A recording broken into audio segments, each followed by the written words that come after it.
तुर्की के इस्तांबुल शहर में कई देशों की एजेंसियों के बीच समन्वय के बाद एक ऐसा ऑपरेशन अंजाम दिया गया जिसे हाल के समय की बड़ी अंतर्राष्ट्रीय कार्रवाई के रूप में देखा जा रहा है, क्योंकि इसमें लंबे समय से फरार चले सलीम डोला को आखिरकार ट्रैक करके हिरासत में लिया गया। डोला के खिलाफ पहले से रेड कॉर्नर नोटिस जारी किया गया था और उसकी गिरफ्तारी के लिए इनाम भी घोषित किया गया था, लेकिन लगातार अपनी लोकेशन बदलने रहने और अलग अलग देशों में चिपकर रहने की वजह से वो एजेंसियों की पकड़ से बाहर बना हुआ था। जैसे ही उसकी सटीक लोकेशन की पुष्टि हुई, तुरंत एक समन्वित ऑपरेशन शुरू किया गया, जिसमें स्थानीय सुरक्षा एजेंसियों की मदद से उसे हिरासत में लेकर कानूनी प्रक्रिया पूरी की गई। इसके बाद उसे कई बड़ी सुरक्षा व्यवस्था के बीच विशेष विमान के जरिए भारत लाया गया, जहां दिल्ली पहुंचते ही उससे पूछताछ शुरू कर दी गई ताकि उसके नेटवर्क और संपर्कों की पूरी जानकारी हासिल की जा सके। इस्लामाबाद में लंबी निगरानी के बाद गिरफ्तारी, रेड कॉर्नर नोटिस के आधार पर कार्रवाई, कई देशों की और एजेंसियों ने मिलकर किया ऑपरेशन, कड़ी सुरक्षा में आरोपी को दिल्ली लाया गया। सलीम डोला का नाम केवल ड्रग तस्करी तक सीमित नहीं है, बल्कि जांच एजेंसियों के अनुसार वो सीधे तौर पर अंडरवर्ल्ड नेटवर्क का अहम हिस्सा रहा है, जहां उसकी भूमिका सिर्फ सप्लाई तक नहीं बल्कि पूरे ऑपरेशन के समन्वय से जुड़ी बताई जा रही है। बताया जा रहा है कि उसका संबंध दाऊद इब्राहिम के नेटवर्क से रहा, जिसके कारण ये मामला और भी ज्यादा संवेदनशील बन गया, क्योंकि इससे अंतर्राष्ट्रीय अपराध जगत की गहरी कड़ियां सामने आ सकती है। भारत में ड्रग्स की सप्लाई के लिए जिस नेटवर्क का इस्तेमाल किया जा रहा है, उसमें डोला एक प्रमुख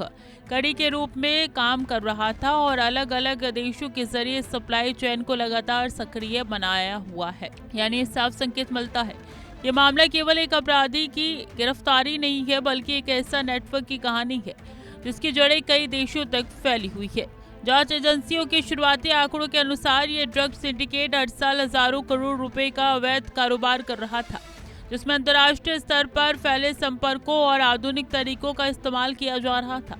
ताकि कानून से बचा जा सके। विदेशों में बैठकर पूरे ऑपरेशन को संचालित किया जाता था, जहां से फाइनेंसिंग, सप्लाई और वितरण को पूरी रणनीति की तरह तैयार की जाती थी और फिर से अलग अलग चैनलों के जरिए भारत तक पहुंचाया जाता था। इस नेटवर्क का सबसे खतरनाक पहलू ये था कि इसमें युवाओं को मुख्य रूप से टारगेट बनाया जा रहा था, जिससे ये केवल आर्थिक अपराध नहीं बल्कि समाज के लिए गंभीर खतरा बन चुका है। देश के अलग अलग हिस्सों में फैली इस सप्लाई चेन ने इस कारोबार को और मजबूत बना दिया था, जिससे इसे खत्म करना एजेंसियों के लिए बड़ी चुनौती बन गया था।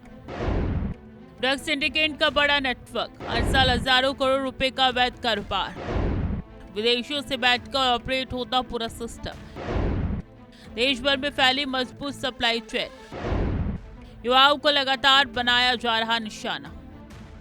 दिल्ली पहुंचने के बाद सलीम डोला से लगातार पूछताछ की जा रही है, जिसमें जांच एजेंसियां उसके नेटवर्क के हर पहलू को समझने के लिए उसी कड़ी से जुड़ी को उजागर करने की कोशिश कर रही है। पूछताछ के दौरान ये पता लगाने पर जोर दिया जा रहा है कि किन किन लोगों को इस नेटवर्क में सीधा या अप्रत्यक्ष रूप से हाथ रहा है और किस तरीके से पूरे सिस्टम को इतने लंबे समय तक संचालित किया जा रहा है। माना जा रहा है कि इस पूछताछ में कई बड़े नाम सामने आ सकते हैं, जिससे इस पूरे नेटवर्क को तोड़ने में मदद मिलेगी और आगे की कार्रवाई का रास्ता साफ होगा। ये भी संभव है कि पुराने मामलों को फिर से खोला जाए और इस गिरफ्तारी के आधार पर नए सिरे से जांच शुरू की जाए। इस ऑपरेशन को लेकर एक गिरफ्तारी के तौर पर नहीं देखा जा रहा, बल्कि इस अंतर्राष्ट्रीय स्तर पर सहयोग समन्वय का एक बड़ा उदाहरण माना जा रहा है, जहाँ कई देशों की एजेंसियों ने मिलकर इस कार्रवाई को सफल बनाया। इससे ये भी संकेत मिलता है कि अपराधियों के लिए किसी एक देश में चिपकर सुरक्षित रहना पहले जितना आसान नहीं रहा, क्योंकि अंतर्राष्ट्रीय सहयोग लगातार मजबूत होता जा रहा है। ड्रग्स और अंडरवर्ल्ड के खिलाफ इस तरीके की संयुक्त कार्रवाई आने वाले समय में और तेज हो सकती है, जिससे ऐसे नेटवर्क पर दबाव बढ़ेगा। यह ऑपरेशन बाकी अपराधियों के लिए भी एक साफ संदेश है कि कानून की पहुंच अब सीमाओं से परे तक जा चुकी है।